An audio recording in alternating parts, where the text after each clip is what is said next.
Hello guys, welcome back to my channel. So this Nigerian guy has caused an internet uproar, and all over Africa we are all up in arms.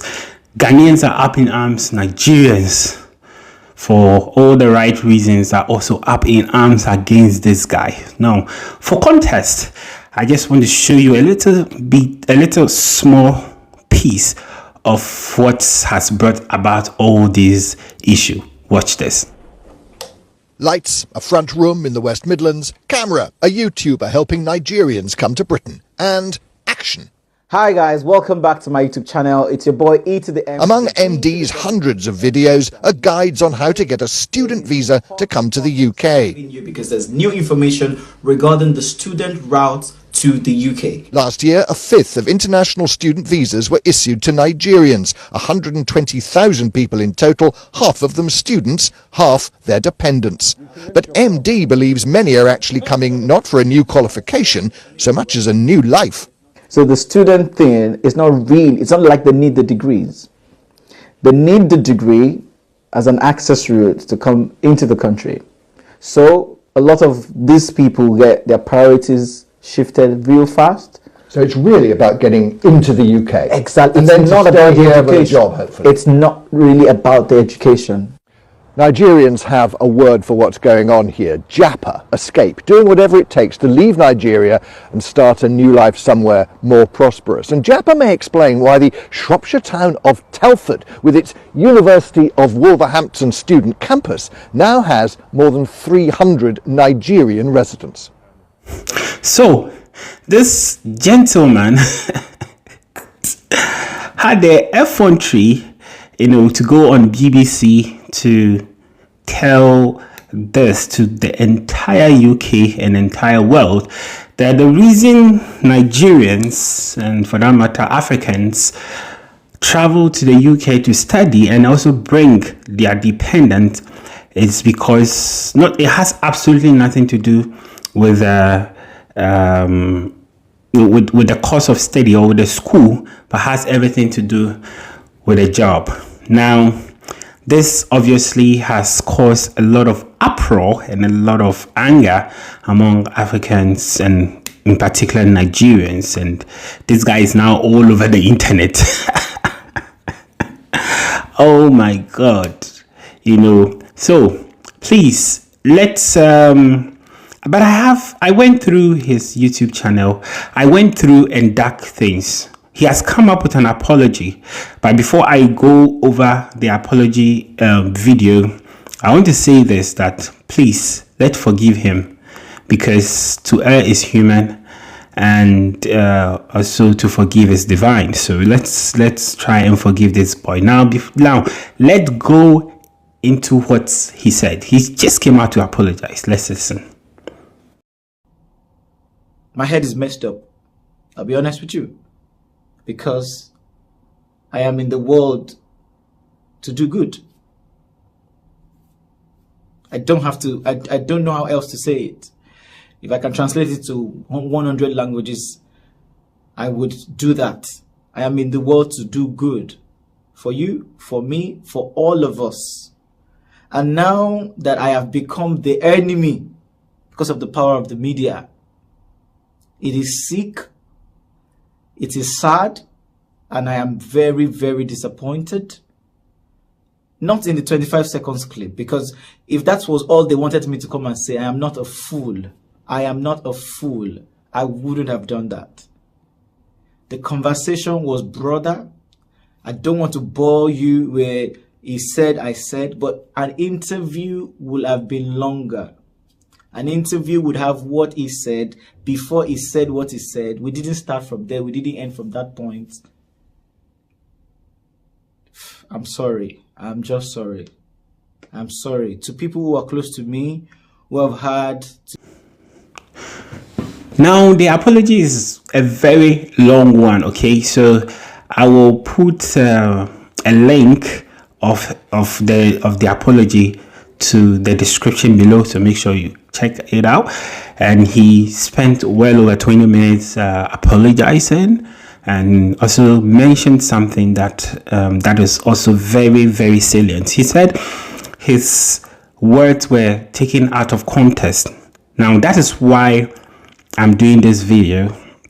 This is not to defend him or whatever, or try to say that whatever he said was right or not. I absolutely think that he could have done better. He shouldn't have said those things, even if it was the truth. But I mean, there was a better way to equally put things, especially within the context of the fact that the UK government is targeting the likes of Nigeria and India to cut off their dependents, students they can't bring into the country as dependents, and in the light of this, it has really angered a lot of Nigerians. So I think that he could have done better. But if you really know the media landscape very well, you would realize that this boy was really set up. He was set up to say this, and they would take a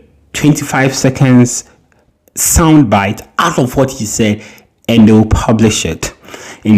That's why the former president of the United States of America, Donald Trump, he used to call these media people fake news, because they had a 1 hour, according to the guy's apology video, they had more than 1 hour conversation and took 25 second soundbite and played it to the world. Now, I'll explain to you why they had that 1 hour conversation. The conversation, upon when BBC reached out to this guy to have this conversation about whatever topic, trust me, they wouldn't have told the boy ahead of time that it has everything to do with immigration. They would never ever do it. But the way they will set up, like, oh, let's talk about your life, let's talk about life back in Nigeria, and through this conversation they'll slip in a question.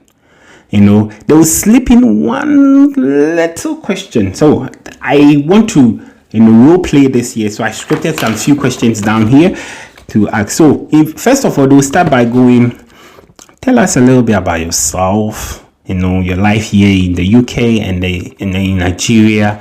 And this is BBC, guys. This is BBC. So, and this guy is a YouTuber, and he's had opportunity to be with a BBC. Come on, he's all over the place. He's like, whoa, man, BBC is interviewing me. I'm so excited. I'm so happy about it. I want to be famous, because from here my YouTube channel will blow. And it's true. It is true for every YouTuber. This is one of our dreams, for us to be interviewed by one of the leading media networks in the world. Once you are interviewed by that media network and it goes out, your popularity also soars. Okay, so I think this guy was carried away a little bit about it, and that's why this whole thing started. So the interview will go like, tell us a little bit about yourself, and he'll go about talking about himself, his life in Nigeria. Probably he will chip in how he was struggling in Nigeria, and then he moved to the UK and life is a bit better, all of that. And then they'll go ahead and say, whoa, you said Nigeria, life is not what's bad in Nigeria, really? So tell us a bit about your life in Nigeria, and also in general for the youth. And then he'll go about and talk about how hard it is for Nigerians to find jobs, the Nigerian youth to find jobs and make it in life and find money and all that, because obviously this is Africa. Our leaders don't care about anything. So he will go ahead and talk about how these people are struggling. Now, trust me, as skillful as these BBC interviewers are, they will engage him more on the problematic issues in Nigeria. And this guy would like to share, because he felt at that point, now I haven't seen the full video in context, but I'm delving deep into the mind of the interviewer, because that's what the media people do. They want to get a soundbite, but they have to start from somewhere. They have to win your trust, or you have to win their trust, whatever. They have to establish trust so that you can be free to talk. They are not your partners actually, but they just want you to talk or say something to give them a soundbite to support whatever story they are trying to build. So they will engage this guy more and more, laugh with him throughout the interview, make it look fun, and then somehow within the ecstasy, they'll chip in the question. Why do you think so? Do you think this is the reason why Nigerians like to travel a lot, outside?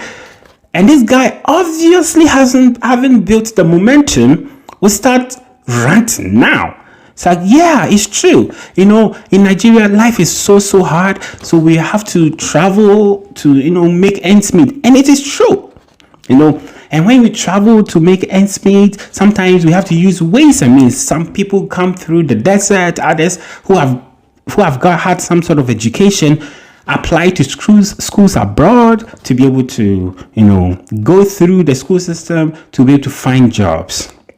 And that's why the conversation starts escalating from there, And as YouTubers, we talk. Talking is our passion. We talk a lot. So obviously, we'll talk. We'll say a lot of things that we didn't have to say. And leading to that, that's where this guy went to say this.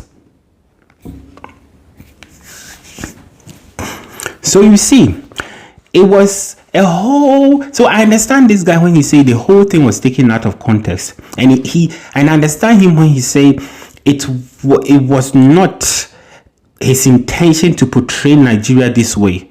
And because if you watch the full interview, you will know where he was coming from. So it's easier for him to have said that. So as a result of what we have discussed, previously, when Nigerian students come here, the focus is not necessarily on education. The focus is on to survive. If I were in his shoe, probably I would have been wiser, or maybe I would have repeated his mistakes. That's why I'm saying that, my fellow Nigerians, I beg una, make you forgive him. Forgive him. This is coming from your fellow Ghanaian who is also in the diaspora. I understand him, because if you are not trained in dealing with media, there are professionals like musicians, like athletes, footballers, all those people. They are trained to handle media questions. Obviously, this guy is not trained to deal with the media. He thought that it was his way to shot into popularity. Obviously, BBC is interviewing you. It's a big deal, So let's forgive him. It's a big mess he caused. He has admitted to it. But I think that he erred, and he has duly accepted that he erred, and let's forgive him. He said that he also said you post the link of his discussion because he somehow managed to record it, which is very important. He also somehow managed to record not all the section, but a portion of it, and in due time he will play it to his followers. I'll be watching. I'll be looking forward to seeing the full interview, and trust me, it wouldn't be as a result of it, because it's not because of the immigration. It's not because the guy hates Nigerians so much. No, I don't think so. But it was a mere mishap. Okay, so thank you so much. So make sure you like this video, you subscribe. Let me know what you think about what this guy said. I think that people should forgive him because he erred. But then let's see. So until then, see you next time in my next video.